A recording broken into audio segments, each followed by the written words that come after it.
स्वागत है आप सभी का। आपके साथ मैं हूं नलिनी पांडे। मुंबई हमले का आरोपी आतंकी तहव्वुर राणा को भारत लाने पर बड़ी खबर है। जल्द भारत आ सकता है आतंकी तहव्वुर राणा। सूत्रों के मुताबिक भारतीय एजेंसियों के अधिकारी आतंकी तहव्वुर राणा को भारत लाने के लिए अमेरिका में मौजूद हैं। कागजी कार्रवाई जारी है। आतंकी तहव्वुर राणा को अमेरिका की कोर्ट ने भारत को सौंपने का आदेश दिया है।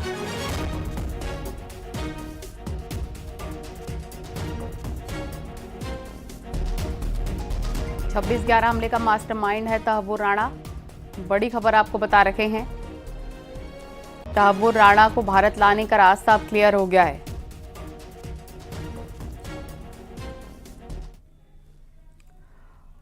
और इधर न्यूज 18 की राइजिंग भारत में विदेश मंत्री एस जयशंकर ने अमेरिका के कोर्ट के फैसले का स्वागत किया। उन्होंने कहा कि भारत अमेरिका की न्यायिक प्रक्रिया का स्वागत करता है।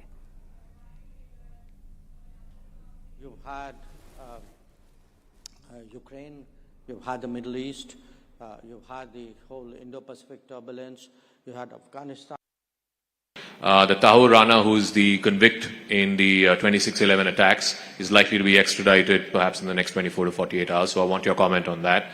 And second, this whole thing, Balochistan seems to be in a bit of a flux, and Pakistan has resorted to its old, copybook that, India is doing this, so on and so forth. So on both those issues, I would like your there's nothing really new that I can say on the Tahir Rana issue. I mean, obviously, we welcome the decision of the American legal process. On the Balochistan issue, look, I don't want to say anything. I mean, there is clearly a very disturbed situation there. People are suffering there. And if I say something, there'll be finger pointing. So I don't want to say it. But just on the principle that, every time India says there is terrorism emanating from Pakistan targeting India, you're met with a stone wall. Look, Zaka, I don't have to say it. It's visible. Even they say it. I mean, it's not like I'm making an accusation and everybody in Pakistan is there saying, no, this is completely untrue. You have people in Pakistan who openly declare that they are doing terrorist activities in India. So, this is not an argument. I mean, this is not a hypothesis. This is something they proudly claim. So I think, we've always maintained, not just us, I mean, all sensible people have maintained that if you start a terrorism industry, you will be consumed by it. And that is exactly what we are seeing today in Pakistan. Tahawwur Rana को भारत लाने की कोशिशें साल 2019 में शुरू हो गई थी और इसके बाद साल दर साल बाद यानी 2020 में भारत की एजेंसियों ने बाकायदा अमेरिका की कोर्ट में जाकर तहव्वुर राणा के प्रत्यर्पण के लिए अपील की थी। इस साल प्रधानमंत्री मोदी और ट्रंप की मुलाकात व्हाइट हाउस में हुई तो राष्ट्रपति ट्रंप ने तहव्वुर राणा को भारत को प्रत्यर्पण करने का फैसला किया। इसके बाद प्रधानमंत्री मोदी ने ट्रंप के फैसले का स्वागत किया था। और मैं राष्ट्रपति जी का आभारी हूं, उन्होंने 2008 के जिसने भारत में नरसंहार किया था, उस मुजरिम को अब भारत के हवाले करने का निर्णय किया है। भारत की अदालतें उचित कार्यवाही करेंगी। और टैरिफ वॉर के बीच अमेरिका से भारत के लिए एक अच्छी खबर सामने आई है। अमेरिकी सुप्रीम कोर्ट ने मुंबई में 26/11 आतंकी हमले के आरोपी तहव्वुर राणा की भारत प्रत्यर्पण के खिलाफ अपील को खारिज कर दिया है। यानी कि अब तहव्वुर राणा के भारत आने का रास्ता पूरी तरीके से साफ हो चुका है। देखिए,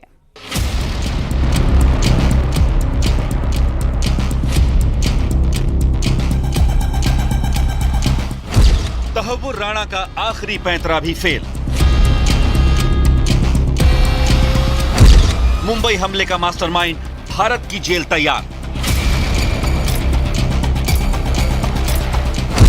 तहव्वुर को अमेरिका से भारत लाने का रास्ता साफ। मुंबई आतंकवादी हमले के आरोपी आतंकी तहव्वुर राणा के भारत प्रत्यर्पण का रास्ता साफ हो गया है। अमेरिकी सुप्रीम कोर्ट ने मुंबई आतंकी हमले के आरोपी तहव्वुर राणा की भारत प्रत्यर्पण पर रोक लगाने की मांग वाली याचिका को खारिज कर दिया है। सुप्रीम कोर्ट के इस फैसले के बाद तहव्वुर को भारत लाने की राह और आसान हो गई है। 64 साल का तहव्वुर राणा पाकिस्तानी मूल का कनाडाई नागरिक है, जो फिलहाल लॉस एंजलिस के मेट्रोपॉलिटन डिटेंशन सेंटर में बंद है और भारत में प्रत्यर्पण रुकवाने के तमाम कानूनी पैंतरे आजमा रहा है। तहव्वुर राणा ने 27 फरवरी को अमेरिका के सुप्रीम कोर्ट के एसोसिएट जस्टिस और 9वें सर्किट की सर्किट जस्टिस एलेना कागन के सामने बंदी प्रत्यक्षीकरण याचिका के लंबित मुकदमे पर रोक लगाने के लिए इमरजेंसी आवेदन दिया था। पिछले महीने की शुरुआत में जस्टिस कागन ने राणा के आवेदन को नामंजूर कर दिया था। सुप्रीम कोर्ट की वेबसाइट पर पोस्ट एक आदेश में कहा गया है कि राणा के नवीनीकृत आवेदन को 4 अप्रैल 2025 की बैठक के लिए सूचीबद्ध किया गया था। सुप्रीम कोर्ट की वेबसाइट पर सोमवार को एक नोटिस में कहा गया, अदालत ने आवेदन अस्वीकार कर दिया है। मुंबई हमलों के आरोपी तहव्वुर राणा ने अपनी याचिका में भारत पर भी कई तरह के आरोप लगाए थे। उसने ह्यूमन राइट्स वॉच 2023 की रिपोर्ट का हवाला देते हुए कहा था कि भारत की मौजूदा सरकार धार्मिक अल्पसंख्यकों, विशेष रूप से मुस्लिमों के साथ भेदभाव करती है और वो लगातार तानाशाह होती जा रही है।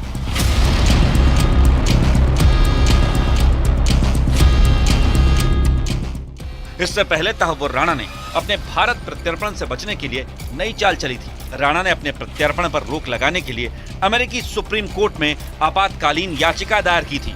आतंकी तहव्वुर राणा ने आवेदन में दावा किया था कि वो पाकिस्तानी मूल का मुस्लिम है, इसलिए भारत में उसे प्रताड़ित किया जाएगा, लिहाजा उसके प्रत्यर्पण पर रोक लगाई जाए।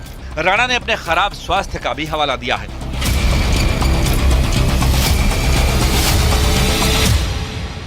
इससे पहले जनवरी में अमेरिकी सुप्रीम कोर्ट ने तहव्वुर राणा के प्रत्यर्पण को मंजूरी दे दी थी, क्योंकि कोर्ट ने मामले में उसकी समीक्षा याचिका को खारिज कर दिया था। भारत ने पिछले महीने कहा था कि वो तहव्वुर राणा के जल्द प्रत्यर्पण के लिए अमेरिकी अधिकारियों के साथ काम कर रहा है।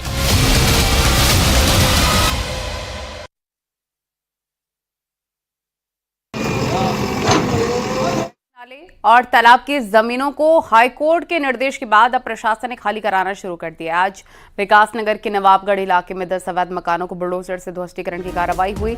हालांकि लोगों ने बुलडोजर एक्शन का स्थानीय लोगों के विरोध के चलते कुछ देर के लिए कार्रवाई को रोकना पड़ा। ध्वस्तीकरण के दौरान मौके पर तहसील प्रशासन, बिजली विभाग, सिंचाई विभाग सहित भारी संख्या में पुलिस फोर्स मौजूद है।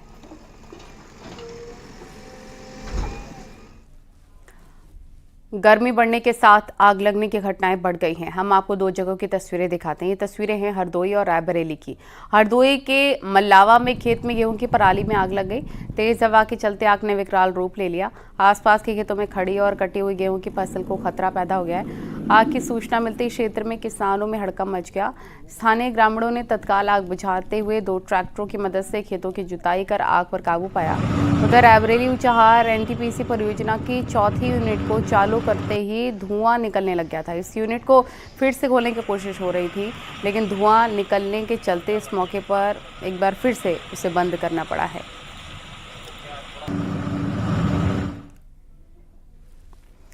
और हरिद्वार से बड़ी खबर, जहां पर श्यामपुर इलाके में गाजीवाला गांव में एक घर संदिग्ध धमाके का शिकार हुआ है। धमाका इतना भीषण था कि घर की छत और जो दीवार है वो टूट कर गिर गए। हादसे में 4 लोग घायल हो गए, जिन्हें इलाज के लिए अस्पताल पहुंचाया गया। सूचना के बाद मौके पर पहुंची पुलिस और फॉरेंसिक की टीम आग बुझाने में जुट गई है। मेरे इधर आ तो मैं फिर बाहर आई, इसके ऊपर पत्थर गिर रखे थे छोटी वाली के। फिर मैंने उसे हटाया, तीनों बच्चे मुझे दिखे ही नहीं, कहीं ये कहाँ। फिर मैंने आवाज़ लगाया, मैंने कहा कहाँ हो, बोले हम इधर बाहर खड़े। तो उसके बाद मुझे पता ही नहीं चला। घर में सिलेंडर वगैरह सब ठीक है? सब ठीक है। कोई ऐसी चीज़ थोड़ी रखी हुई थी आपने? आज सुबह 4 साढ़े 4 बजे ब्लास्ट हुआ था। ब्लास्ट में उनका कमरे की किचन जो है पूरी क्षतिग्रस्त हो गई है, लेकिन उसमें उनकी पत्नी और 3 बच्चे थे जो मामूली रूप से घायल हुए, जिनको हॉस्पिटल में भर्ती करा दिया गया है। और ब्लास्ट के कारण पता लगाने के लिए मौके पर एफएसएल की टीम और बीडीएस स्क्वाड मौके पर जांच कर रहा है। अभी तक प्राइमा फेसी ये लगता है कि जिसमें जितने भी इलेक्ट्रिक अप्लायंसेज है उन सब की भी वो लोग जांच कर रहे हैं। रेपो रेट घटने के साथ ही आपकी ईएमआई कम होने की संभावना बढ़ चुकी है। आरबीआई ने लगातार दूसरी बार रेपो रेट में कटौती की। इस बार ये कटौती 25 बेसिक पॉइंट की है, जिसके बाद रेपो रेट घटकर 6% हो गया है। दरअसल रेपो रेट रिजर्व बैंक की तरफ से बैंकों को दिए जाने वाले कर्ज की दर है, इसलिए रेपो रेट घटने से ब्याज दरें घटने की संभावना बढ़ जाती हैं। तभी हम ये कह रहे हैं कि आपकी ईएमआई कम होने का रास्ता कम से कम आरबीआई ने तो साफ कर दिया है।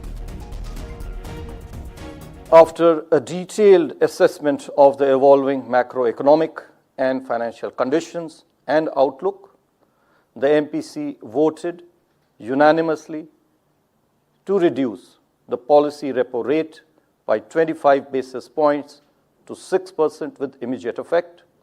I repeat, the MPC voted unanimously to reduce the policy repo rate by 25 basis points to 6% with immediate effect. Agra में हिंदू महासभा से जुड़ी महिला ने रामजी लाल सुमन के आवास पर चूड़ी फेंकने की कोशिश की है। इसके बाद पुलिस ने महिला को हिरासत में ले लिया। महिला ने कहा कि रामजी लाल सुमन को महंगी चूड़ियां पहनाने के लिए लाई हूं। बता दें कि रामजी लाल सुमन ने राणा सांगा पर विवादित बयान दिया था, जिसके बाद लोगों में काफी आक्रोश है।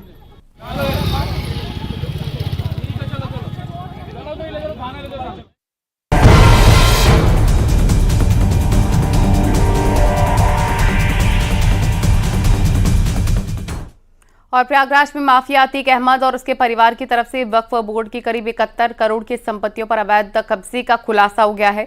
जांच में पता चला है कि वक्फ के तत्कालीन मुतव्वली ने फर्जी दस्तावेज के जरिए अतीक अहमद और अशरफ के रिश्तेदारों को संपत्तियां सौंप दी, जिसमें कई बहुमंजिला इमारतें और दुकानें बनाई गई हैं।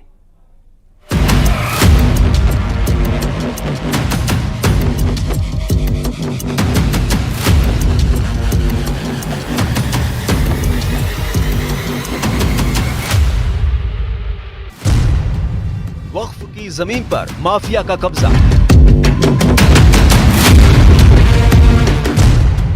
अतीक अशरफ ने हड़पी 71 करोड़ की जमीन। 50 करोड़ की जमीन बेच चुके थे माफिया। प्रयागराज में माफिया अतीक अहमद और उसके परिवार की तरफ से वक्फ बोर्ड की करीब 71 करोड़ की संपत्तियों पर अवैध कब्जे का खुलासा हुआ है। जांच में पता चला कि वक्फ के तत्कालीन मुतवली ने फर्जी दस्तावेजों के जरिए अतीक अहमद और अशरफ के रिश्तेदारों को संपत्तियां सौंप दी, जिसमें कई बहुमंजिला इमारतें और दुकानें बनाई गई। हैरान करने वाली बात यह है कि माफिया ब्रदर्स ने सुन्नी वक्फ बोर्ड की 71 करोड़ की संपत्ति पर न सिर्फ कब्जा किया हुआ था, बल्कि ये लोग फर्जी कागजातों के जरिए करीब 50 करोड़ की जमीन को भी बेच चुके थे। सिर्फ जमीन ही नहीं, अतीक और अशरफ ने इन जमीनों की मिट्टी को भी बेच डाली थी। यूपी सुन्नी सेंट्रल वक्फ बोर्ड और मंडलायुक्त प्रयागराज की जांच में ये बड़ा खुलासा हुआ है। जांच में ये भी पाया गया कि प्रयागराज वक्फ बोर्ड ने तत्कालीन मुतवली सैयद मोहम्मद अशियम ने अतीक के परिवार को ये संपत्तियां कब्जा करने में मदद की और पैसे की उगाही की। इसके बाद मुतवली को पद से हटा दिया गया और एक नया मुतवली नियुक्त किया गया।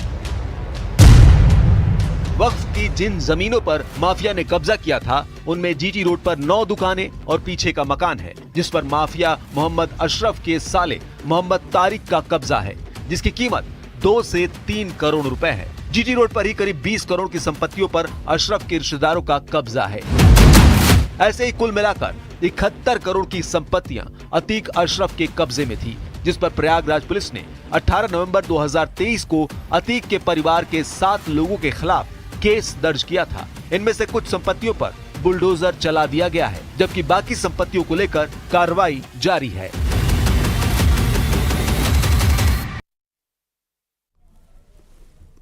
वक्फ कानून पर पश्चिम बंगाल में बवाल हो गया है। आगजनी, पत्थरबाजी और हिंसा ने शांतिपूर्ण प्रदर्शन को हिंसक प्रदर्शन में बदल दिया।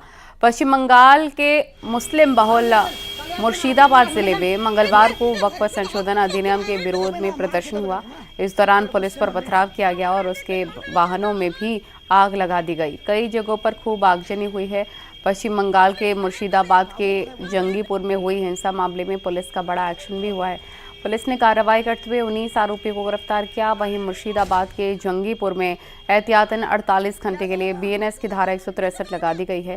साथ ही जंगीपुर इलाके में इंटरनेट सेवा भी बंद कर दी गई है।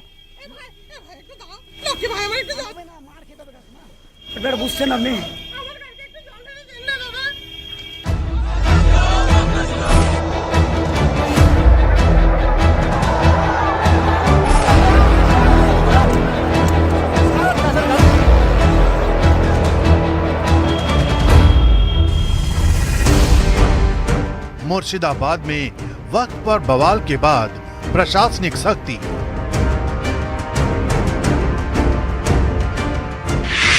जंगीपुरा में बीएनएस की धारा 163 लागू।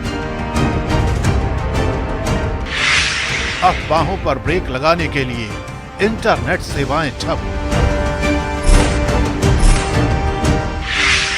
संगीनों के साए में मुर्शिदाबाद का जंगी पुल। पश्चिम बंगाल में वक्फ कानून को लेकर नया तूफान आकार ले रहा है।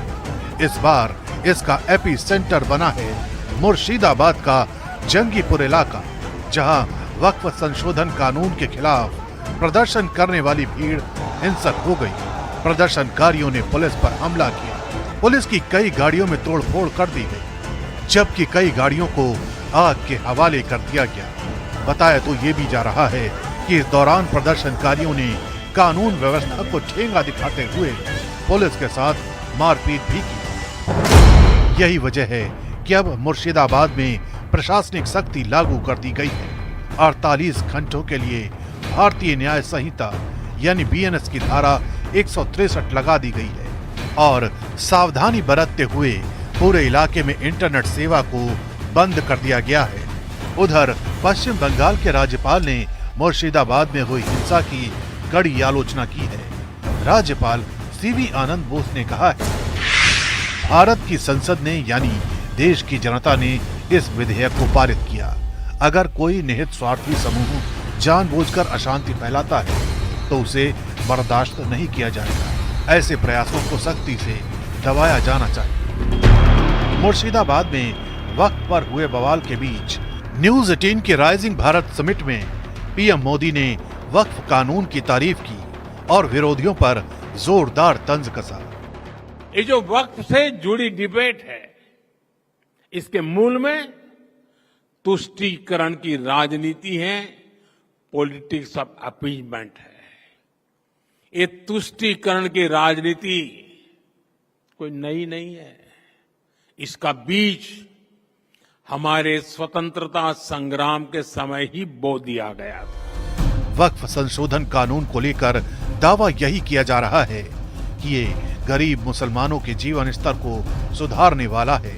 बावजूद इसके विरोध का नैरेटिव सेट करके इसे न सिर्फ देश की सर्वोच्च अदालत में चुनौती दी जा रही है, बल्कि अफवाहें फैलाकर भीड़ को उकसाने की भी कोशिश की जा रही है। यही वजह है कि पश्चिम बंगाल इस वक्त सुरक्षा एजेंसियों के लगातार निशाने पर है। और वाराणसी में काशी विश्वनाथ मंदिर तक जाने वाली सड़क का चौड़ीकरण होगा। दाल मंडी की अवैध मुस्लिम मार्केट को हटाया जाएगा। सड़क चौड़ीकरण का जिम्मा पीडब्ल्यूडी को मिला है। देखिए,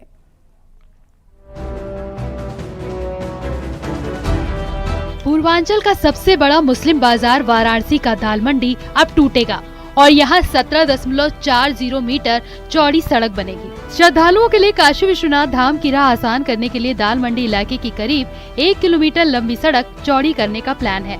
प्रशासन ने तय किया है कि वाराणसी का ये सबसे पुराना या जिसे कह सकते हैं पूर्वांचल की सबसे बड़ी बाजार दाल मंडी के रास्ते को चौड़ा किया जाएगा। अभी फिलहाल मौके पर ये करीब 2.5 से 3 फीट का रास्ता है और इसको बनाने के बाद ये 17.50 यानी कि 17 मीटर से लंबा चौड़ा रास्ता हो जाएगा। यानी कि अभी जो काशी विश्वनाथ मंदिर आने और जाने के लिए एक ही रास्ता है मैदागिन से गोदौलिया, अब ये वैकल्पिक बैकअप के रूप में दूसरा बड़ा रास्ता तैयार हो जाएगा। शासन से मंजूरी मिल गई है और मुख्यमंत्री योगी आदित्यनाथ का ये ड्रीम प्रोजेक्ट है। अभी फिलहाल अतिक्रमण से घिरी इस सड़क की चौड़ाई 3 से 4 मीटर ही है, लेकिन चौड़ी होने के बाद इसकी चौड़ाई 17.40 मीटर होगी। नापजोख शुरू हो गई है। लोहरावीर नई सड़क पर स्थित जो लवकुश होटल है, वहां से प्रारंभ होकर और ये मैदागिन गदौलिया मार्ग जो चौक थाना है वहां पर समाप्त होगी। इसकी वर्तमान में चौड़ाई 3 से 4.5 मीटर है और इस पर इसको चौड़ा करके 10 मीटर डामर रोड के साथ में इसको 17.4 मीटर चौड़ा किया जाना है। पूरी सड़क पर अतिक्रमण कर दुकानें बनी हुई हैं, लेकिन अब अतिक्रमण पूरी तरह से हटाया जाएगा। इसके निर्माण की जिम्मेदारी पीडब्ल्यूडी को मिली है। शासन से स्वीकृति मिल गई है, बजट जारी हो गया है। साल के अंत तक काशी आने वाले श्रद्धालुओं को एक बड़ी नई सड़क विश्वनाथ धाम जाने के लिए मिल जाएगी। कैमरा पंकज सिन्हा के साथ उपेंद्र द्विवेदी, न्यूज़ 18 वाराणसी।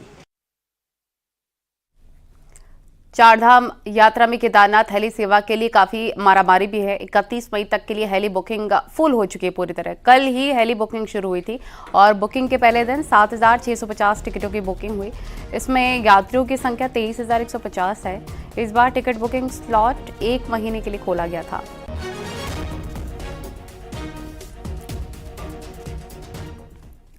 देश भर में अप्रैल के महीने में रिकॉर्ड तोड़ गर्मी से लोग काफी परेशान हैं। आगरा, गाजियाबाद, झांसी में लोगों का घर से निकलना मुश्किल हो गया है। कई राज्यों में हीट वेव का अलर्ट भी जारी हो गया है।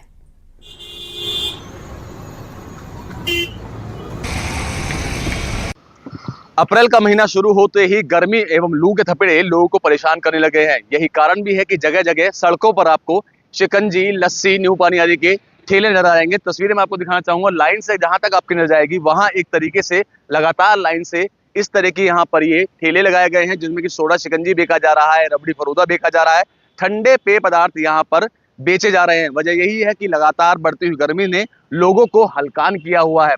जो यहाँ दुकानदार है उनसे जानेंगे और बात करेंगे। सबसे पहले आपका नाम जानना चाहूंगा बेटा।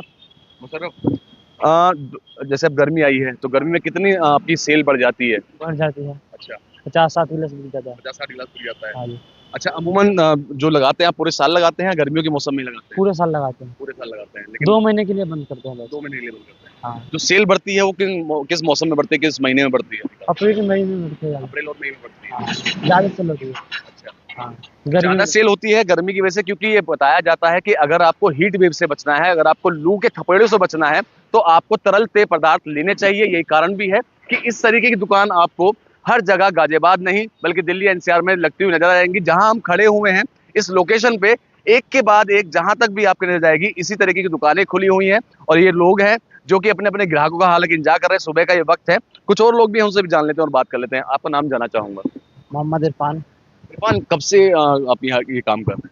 मैं पहले मेरे फादर लगाते थे, अब मैं 5 साल से मैं हूँ। फादर को कम से कम 25 साल हो गए। 25 साल हो गए हैं। अच्छा, गर्मी का मौसम आते ही सेल बढ़ जाती होगी, तो अधिकांश लोग क्या मांगते हैं? फरवरी अधिकांश लोग फालूदा और शिकंजी मांगते हैं जी, और यहाँ रिलैक्स करने ही आते हैं अपनी फैमिली के साथ। रिलैक्स करने के लिए आते हैं।